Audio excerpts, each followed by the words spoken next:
तो कुनाली पहले कौन सी चॉकलेट खाना चाहोगे? थोड़ा सा ऐसे चॉकलेट नहीं खाते हैं, चॉकलेट का नूडल्स बनाते हैं। वो कैसे बनेंगे?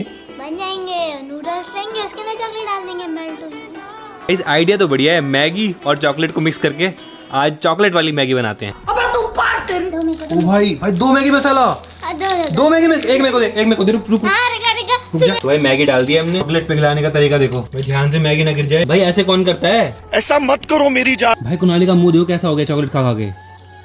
ये क्या कर लिया अपने मुंह का? तो अब डाल रहे हैं मैगी को चॉकलेट में। ये बन गई चॉकलेट वाली मैगी। अरे मुझे चक्कर आने लग गया अब। पता है तो मेरा ड्रीम था चॉकलेटी मैगी खाना। हमारा ब्रेकफास्ट रेडी हो चुका है। अच्छी है?